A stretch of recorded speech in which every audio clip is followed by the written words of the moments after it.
Shalom Bapak Ibu Saudara sekalian yang kasih Tuhan. Selamat pagi. Senang bisa kembali berjumpa dengan saudara sekalian di dalam renungan pada pagi ini.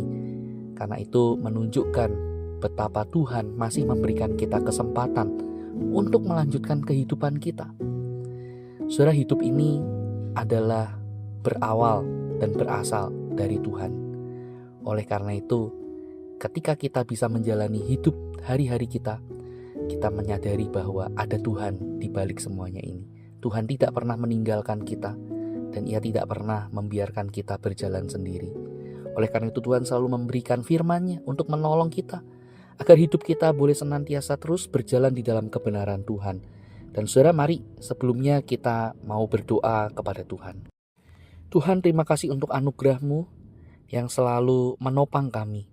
Dan pada saat ini Tuhan, kami mau datang kepada Tuhan untuk kami boleh belajar akan kebenaran firman-Mu. Beri kami hikmat, beri kami hati untuk mau menaati firman-Mu Tuhan. Kami menyerahkan waktu ini di dalam nama Tuhan Yesus kami berdoa. Amin. Sudah pada saat ini saya ingin mengajak kita memperhatikan satu bagian firman Tuhan di dalam Alkitab kita yang terambil dari surat Efesus pasal yang ke-6 ayat yang ke-12. Demikian firman Tuhan. Karena perjuangan kita bukanlah melawan darah dan daging, tetapi melawan pemerintah-pemerintah, melawan penguasa-penguasa, melawan penghulu-penghulu dunia yang gelap ini, melawan roh-roh jahat di udara. Sampai di sini kita membaca firman Tuhan. Saudara sekalian yang dikasihi Tuhan, Alkitab menjelaskan bahwa kehidupan kita sebagai orang percaya tidak adem ayem begitu saja. Tapi dikatakan hidup kita sebagai orang percaya adalah hidup yang penuh dengan peperangan dan gejolak. Setiap anak Tuhan pasti akan menghadapi cobaan, akan menghadapi ujian, akan menghadapi banyak tantangan. Dan itu saudara kita bisa lihat sebagai ujian atau peperangan rohani. Dan bagian firman Tuhan yang tadi kita baca menjelaskan bagaimana peperangan rohani yang dikaitkan dengan kehidupan kita sebagai orang percaya. Saudara, dan semuanya itu hanya kita bisa menangkan. Kita hanya bisa menang. Kalau apa saudara? Kalau kita dengan benar menghadapi peperangan tersebut. Kita punya sikap, kita punya paradigma yang benar terhadap bagaimana kita harus mengelola, bagaimana kita harus menghadapi setiap cobaan, godaan yang mampir di dalam kehidupan kita. Dan kita diingatkan satu-satunya cara yang mampu membuat kita menang terhadap semua godaan, cobaan, apapun itu namanya, yaitu adalah dengan kita mengandalkan kuasa Tuhan. Kita mau bersama-sama dengan Tuhan untuk menghadapinya. Kita mau meminta Tuhan yang menopang kita, mendorong kita, memberikan kita kekuatan untuk menghadapi semuanya itu. Nah saudara, Paulus mengingatkan kita bahwa setiap peristiwa yang dialami setiap orang percaya adalah peperangan rohani.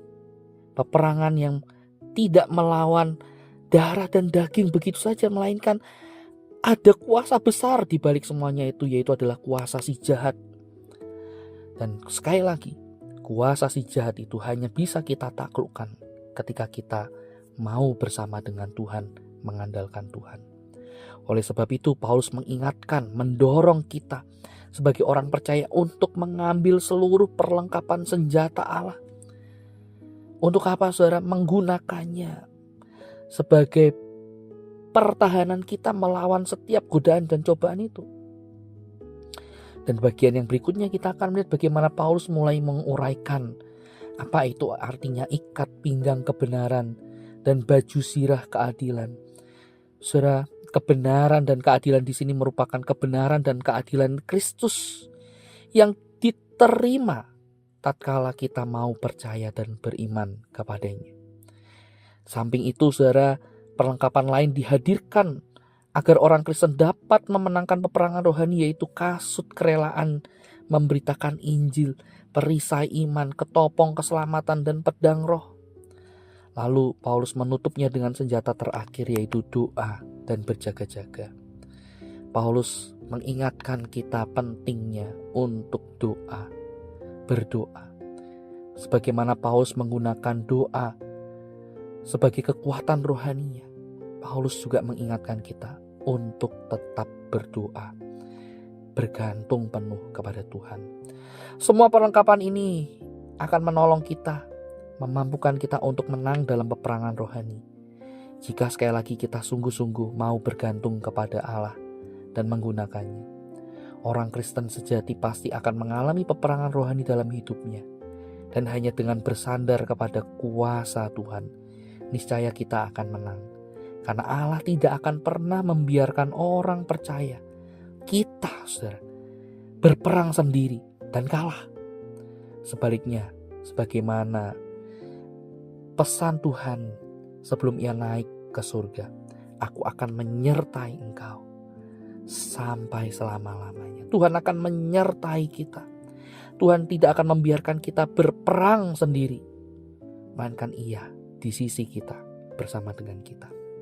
Namun pertanyaannya adalah, maukah kita mengandalkan kuasa-Nya di dalam menghadapi peperangan rohani hari tiap hari? Atau kita masih berpikir diri kita cukup kok, tidak butuh pertolongan Tuhan? Jika kita merasa diri kita kuat, hebat, waspada, kita pasti akan kalah. Tetapi kalau kita mau mengandalkan kuasa Tuhan, Tuhan akan menjamin kemenangan kita. Mari kita berdoa. Tuhan, kami bersyukur untuk anugerah-Mu yang selalu menopang kami, bahkan saat-saat kami harus berperang, menghadapi godaan, cobaan yang membuat hidup kami kacau balau, membuat kami jauh daripada Tuhan. Tuhan, kami bersyukur Engkau ada bersama dengan kami, Engkau menopang kami. Tolong kami Tuhan, agar kami bisa menghadapi tiap cobaan godaan dengan benar, dengan baik. Kami mau menyerahkan diri kami Tuhan ke dalam tangan-Mu. Tuhan, tolonglah kami. Ini kami Tuhan, kami mau berdoa di dalam nama Tuhan Yesus. Amin. Selamat pagi Bapak Ibu Saudara, Tuhan Yesus memberkati kita.